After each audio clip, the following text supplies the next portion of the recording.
I'm Lauren Whitehurst. I'm a certified personal trainer and certified nutrition coach. Hi, I'm Sunny Lippincott. I'm a certified professional life coach and a certified brain health professional. We also have Angela Salyers, who is a licensed professional counselor, and the three of us together make up Whole Life Vitality. We teach whole life vitality of the mind, body, and soul, bringing the physical, emotional, and spiritual together for whole life wellness.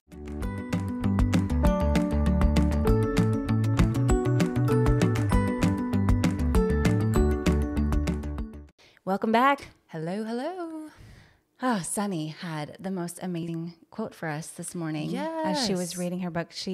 We love to read. We both love to read. I feel like we kind of collect quotes, but this one really spoke to us. So you want to share it with us, Sunny? Yes. So I think we've brought up Jim Rohn before. Oh, but we have. I'm reading his book now, and it's one of those books that it's taking me forever to get through, because every time I read a paragraph, another one starts, and I'm like, oh, that's good. Oh, that's good. Oh, that's good. When you just highlight the whole book, you get to the end of it, and it's all rainbow colors inside.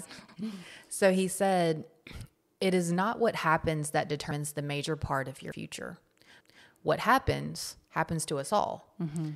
It is what you do about what happens that counts. That counts. That counts. That makes the impact. That dictates your life. Yeah. That leads you down whatever path you ultimately land on." It's, and so what he is saying there, because I know if you've had trauma in your past, and we all do, but some of us more so than others, especially where you are on your healing journey, you can hear that and it gets really offensive to you. You can say, no, what happened to me does not happen to everyone. That's wrong. We did a coaching course together. Yeah. And it was great. We both received scholarships for this course, and we thought, what's the worst that can happen? It's a rather pricey course, but we're getting it for free, and so we'll give it a go and see what happens. And we make our way through this course, and we're discussing the information that's being given, and at one point it approaches this type of topic. Yeah. And that you're not finished healing when things trigger. Yeah. Right? When you hear something like that, and I don't know if you've ever heard anger is a secondary emotion. So if your immediate response is anger, there's probably something else that you're hiding behind that. And this came up, and I got so mad. Yeah. I got so mad. My response was, that's wrong. Yeah. Because I was sexually abused as a child, and that sexual abuse, I will not say was a good thing. I will not say did me any favors. I was so angry about it, which is interesting because that was a year ago. How long ago was that? I think a year ago. Yeah, maybe around there. And even since then, as those things bubble up and we feel angry and we experience all the emotions, it gives us space to walk through that. Right. And to continue healing, process more of that healing. And so now here we are a year later, and I'm like, you're 100% right. It's totally true. That I don't think that being sexually abused was positive by any means. Do not get me wrong. That was not a fun experience. The healing process of that has been brutal, but it's made me who I am today. Right. And there's so much more that I can give as a coach and as a friend and as someone who can encourage others because of what I've already worked through. Exactly. And Jim Rohn, if he were standing here, would not say what I meant is everyone knows what it's like to be sexually abused. That's not his point. His point is sometimes we can get in our own heads and say, when we're receiving information or we're going through life, we can get to a point that we say, this is not going to work for me because you don't know my story. Right. I'm different. I'm the exception to the rule. And his point is no one is the exception to the rule. We all have something in our lives at any point that we're going through, that we're feeling, that we're dealing with, and it feels very heavy to us. It feels like a very big deal. And we think this is the hardest thing. Like, Well, this whatever is so the hard. hardest thing you've ever gone through is the hardest thing you've ever gone through. Yeah, and yes. it looks different for every person. And that trauma is relative. You know, if someone lived through a war or through torture, then clearly their trauma is going to be different than someone who had their toy taken away from them as a child. But having that toy taken away from you as a child might have really hurt you. Yeah. And that doesn't mean that one trauma is worse than the other. They're both something you went through that hurt you. Yes. One of my very good friends at the time gave me just the greatest bit of advice. And she didn't actually have children, but she had nannied for a lot of years. When my children were very little, it's hard when you're at home because you're with them all the time. So you lose patience really quickly. But I just Parenting is hard. Yes, I remember breaking up a fight and just thinking, this is so dumb. And she stopped me and she said, but to them in their world, this is a really big deal. It's everything. And that's the point that Jim Rome is making, that we're all dealing with things. Yep. No one has it easy. Like, there's not, that person may look like they have it easy. And you're looking at their highlight reel of their life. You know, when you're looking at social medias and things like that, you can look at Taylor Swift's life and think, oh, she's got it so easy. Her life is just amazing. That's so funny because as a coach, I look at Taylor Swift's life and I think I would love to work with you, you poor girl. Yes. Yes. You poor girl. You have Pick so me. much you Call could me. walk through. Call me. But we do that. We look and we want to be where someone else is. And, you know, if I had their job, if I had their body, if I had, you know, their relationship. Yep. His point is we all have them. We're all going through something. It's all heavy and hard based on your perspective, based on your traumas, based on how you were raised, based on your past. That's not the point. That's not what you focus on. You're not an exception to the rule. We're all in the same place. Yeah. His point is what matters is what you do from here on out. I heard Dr. Amen say, you know, what's the best piece of advice that you got that's, you know, not medical? And he said, how much responsibility are you willing to take for your future? And he said, not responsibility as blame, but how, like, what percentage of being responsible for your future do you want to take? And I think that that's such an important distinction. Yeah. Because blame, well, it's my fault.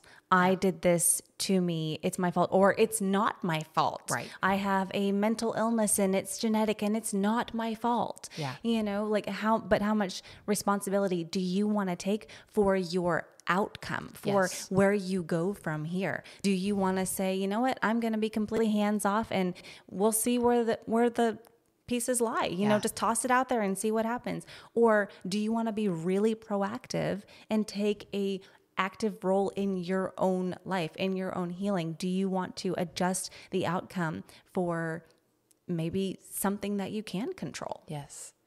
And that's what we're talking about here, is what can you do? If you stop focus, if you were to stop focusing on, you know, what's going on, on your circumstances, what would you do then? Because that's the difference in success and being stagnant, is that the successful people stopped focusing on their circumstances and started focusing on what they had control over. And then there's how you choose to think about even where you are or what's coming, because you and I could be headed to the exact same event today. You know, we could both be headed out with our children to a school event, and I could be thinking, oh my gosh, it's just one more thing I have to do. I'm so tired. I'm running the list of to-dos in my head, and this is stressful, and it's going to be a lot of people, and it's going to be loud, and it's going to be annoying, and I don't want to do this. And you could be thinking, I'm so excited that I get to go spend time with my family, and we get to do this thing with my kids, and it's going to be so great, and it's going to be so wonderful, and it's just going to fill me up. And you know what? Both of those things are true. Yes. And both of those things would be true for either one of us, depending on which one of us was thinking it. Not because Sunny has more energy than I do, and not because I've gotten less sleep than she has. But if I chose to think about that this is going to be so wonderful, can you believe we get to do this? Then I will also feel those same excited and energetic feelings as Sunny does. And it's all about how we choose to picture what it is that we want to do and where we are. One more thing that I wanted to add to that is, should you do it or do you get to do it? Mm-hmm. Yeah. Do you have to do it or do you get to do it? Yeah. Is this I should go for a walk because I know it's going to be good for me? Or is this I get to go for a walk because I have some time, which is amazing, and because I have 2 functional legs? Hallelujah. Yes. That's what he's talking about. That's the type of thinking that determines your future. Yeah. It's not focusing on the have to. Yeah. And their circumstances. Yeah. And, just the weight and the heaviness and woe is me. Yeah. It's focusing on, switching and reframing to that, what can I do with this? Yeah. Where can I find gratitude in this? What part about this makes me smile? Like, what is good here? What good happened? Even with coaching, before we do a coaching session, I make them tell me what good has happened in the last week. Before we talk about the struggles at all, and what they want to be coached on that week, you have to tell me what good happened. There's always something. And what we're doing is you're teaching your brain To reframe, because you've met those people that nothing good, like even when things are good, things are not good. Yeah. Do you know what I'm talking about? You could give them every single thing that they asked for that day. Oh, I need to get this done, and I need to get this done, and I need to get this done, and I really want to do this. And all of those things happen, and you get to the end of the day and you say, wow, you got everything done and you got to do the thing you wanted to do. And they'll say, yeah, but. Yes. Or I really wanted, or, but maybe this isn't going to happen tomorrow. And I'm like, do you like living in that space? You must, because you're choosing to stay there. Or do you just not know that there's another way? Right. And that was his point, that success is not about what happens. Success is what you do with what happens. So if everything is falling apart, then the ones who focus on everything falling apart, that's not the ones that are going to succeed. Yeah. It's the ones that say, okay, what can I do here? Yep. How can I move forward? What's the next step? How can I get up from here? Mm-hmm. That's what he's talking about success. And that is open to everyone. Yeah. You do not have to be the best at your vocation. You do not have to be the smartest. You do not have to make the most money to have that mindset at all. To be solution-based costs you nothing. Well, and it's interesting because I've seen so many people who are extremely successful, and I look at them and think, what are they doing? Mm-hmm. What are they saying? How are they doing something that's different? Like they're not more educated. Right. They're not the expert in their field. They've just decided this is what they're going to do, and they love it, and they just keep doing it.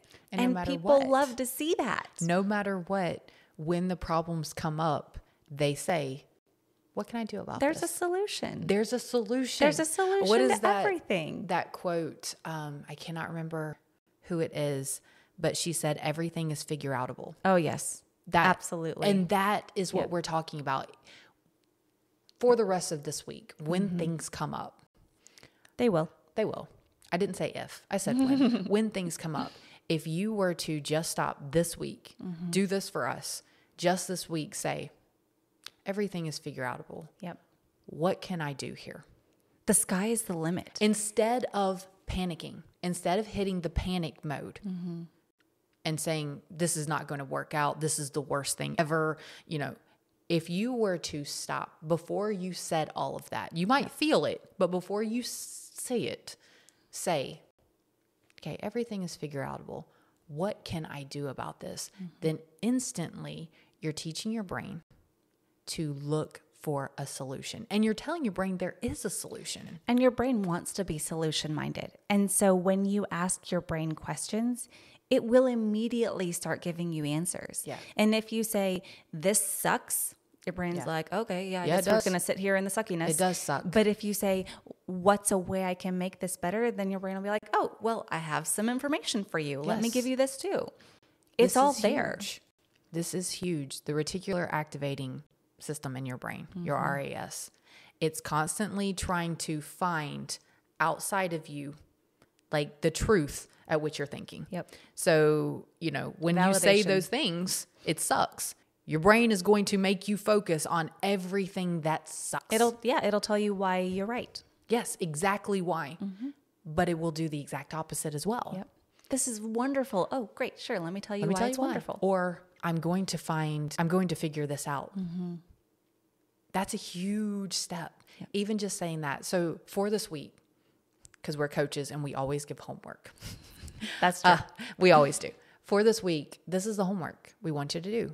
Everything is figure outable. Yeah. So literally when the things come up, small or very large issues, before you hit the panic button, say that. Yep. Take that breath. Take that. We talked about like the 90 seconds. Take the 90 seconds. Reset. Before you make the calls or, scream or yell or cry. Yep. Before you do all of those, the 90 seconds. And everything is figure outable. There's an answer to everything. I may not know it right now, but there is an answer and I'm going to find it. Yep. If you're looking for ways to play into that a little bit more, to kind of give your brain more questions or need a little coaching in that way, then please reach out, because we love walking people through this space. We do it for each other. Yes. We do it for our families. This is the way I talk to my children. Ever since they were small, they were 2 or 3 years old, they would come to me, Mom, look. And I'll say, okay, are you telling me a problem or a solution? Yeah. Do you want to just sit here with the problem, or are you looking for a solution? And let's talk about that. Let's focus on being solution minded. If you don't know what your strengths are and you're like, well, I'm really struggling with finding solutions for things, there's a really fantastic book called Strengths Finder. Yes. That comes with a little test that you can take. The book is wonderful. The test is really cool. It'll tell you what your top 5 strengths are. And that's just a really fun way to see where you can encourage yourself more. Absolutely. And we're, like she said, we're here. Yeah. Sometimes, even if you say, okay, there is a solution, but I'm struggling to find it. Yeah. That's okay. That's okay. Ask for help. Ask for help. Instead of calling that person to just complain or air the grievances. When you get solution-based, sometimes maybe you can't find the answer, but you can find someone to help you find the answer. Yep. And we're here. We would love to help you out, give you direction in any way, shape, or capacity. Just send us a message. Yeah. Drop your questions, send a message, reach out. We can do a telephone call. We do virtual coaching. We also take emails. Yeah. So thank you so much for joining us today. We'll see you next time. Bye, guys.